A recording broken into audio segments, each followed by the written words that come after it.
Hi, everybody. I'm going to learn the Tanya of the day today. I'm going to show you again today. I'm learning from the Practical Tanya by Rabbi Chaim Miller, and I'm going to go ahead and start. So today it speaks about when your mind wanders and you have inappropriate thoughts during prayer. So it says chapter 28 is the last of three chapters that offer a tool to avoid sadness in a variety of settings. After discussing sadness caused by inappropriate actions in chapter 26 and 27, those taught us how to deal with inappropriate thoughts and desires so as not to allow them to dampen our spirits.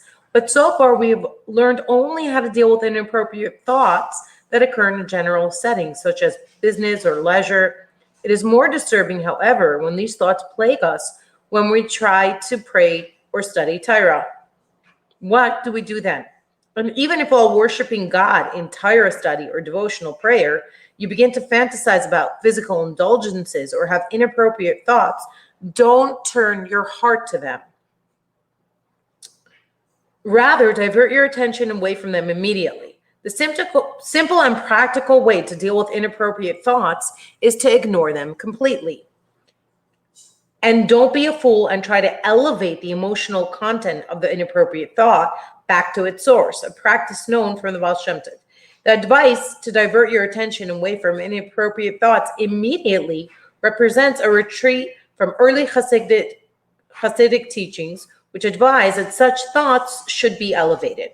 The Baal Shem Tov taught a method of elevating inappropriate thoughts and reuniting them with their source, based on the principle that every negative energy is ultimately rooted in a positive one from which it has fallen. By lifting the energy back to its source, the fallen energy is realigned with its positive root. For example, a thought of desire or lust is a fallen energy of chesed, kindness. A thought of violence, a fallen form of gevurah, severity. Since these energies originate in God, they ought to be returned to God. This comes from Keser Shem Tov. For this advice was meant only for tzaddikim. Wow, that's very fascinating, and that makes a lot of sense. It's very challenging for the average person to be able to do something like that. The Tanya warns its readership not to dabble in this practice. For most of us, dwelling on a lustful thought is likely to lead to more lustful thoughts. For tzaddikim who have rid themselves of the urge for self-gratification, this technique can be effective. But for the rest of us, it will be counterproductive. This, however, leaves us with a question. If this technique was intended only for tzaddikim, why are they having inappropriate thoughts at all? Don't we learn that the tzaddik has refined himself to the extent that he is no longer plagued by such thoughts? For when these tzaddikim have inappropriate thoughts, they're not the product of their own negative energy, but from the negative energy of others. There's a fundamental interconnectedness of all souls, especially those who enjoy close relationships in this world. Wow, that's very interesting, how we have an interconnectedness with the souls of people that we enjoy close relationships with. Therefore, it is possible that while a tzaddik did not have inappropriate thoughts stemming from his own desires, he may have been plagued by thoughts from the negative energy he has absorbed from his disciples or others close to him. It is not, in that case, the Baal Shem Tov's method is applicable for the tzaddikim. This is so interesting because there's a concept that we're an average of the 5 people that we spend the most time with, and what it essentially means is that we're absorbing other people's energy all the time, and we become an average of the 5 people that we spend our time with. So it's so fascinating how it's literally saying here in Tanya, like people that we're close with in our lives, we absorb each other's energy. But when your own inappropriate thoughts caused by the evil in your heart's left chamber pop into your mind, how could you possibly lift them upwards when you yourself are tied below? You can't free your inappropriate thoughts from the power of klipa so long as you remain tied up and enmeshed with klipa yourself.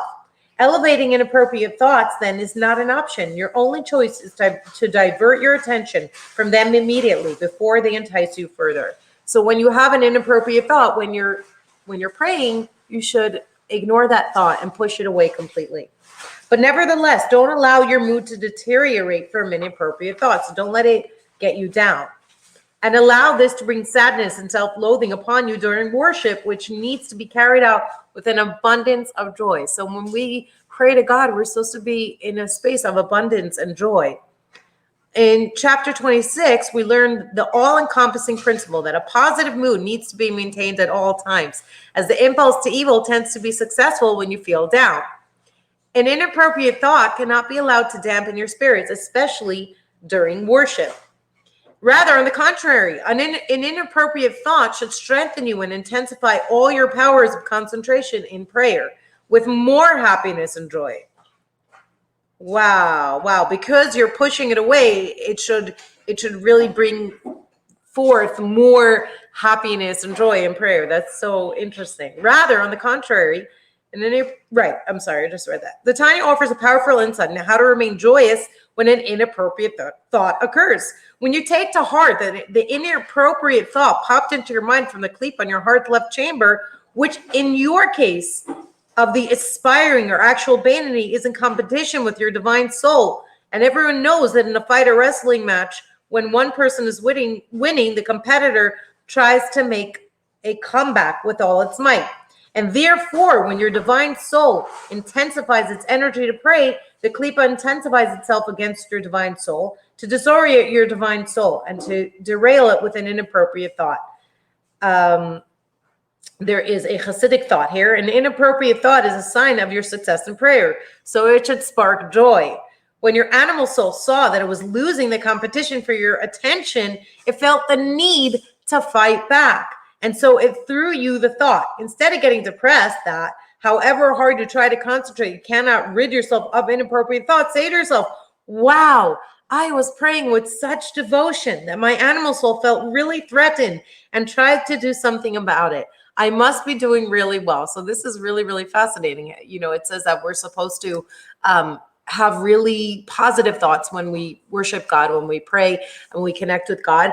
And so when an inappropriate thought comes up, we need to push it aside. We need to not develop it any further and rather replace it with positive thoughts. And instead of letting it get us down and say, oh gosh, this inappropriate thought came to me and I'm so terrible and to loathe yourself, you should say, you know, just like in a competition when it's your animal soul and your divine soul are fighting with one another. And just like in a competition, when one is winning, the other tries to combat it. So you're doing so well in your prayer to God that the animal soul felt the need to give you that thought. So it should spark more joy and more gratitude towards God. And it should only bring you up. That was today's Tanya, wishing you a day full of blessings, and may you all be able to step into experiencing the joy in your prayer and be able to push away any negative thoughts that come to you. Have a wonderful and blessed day.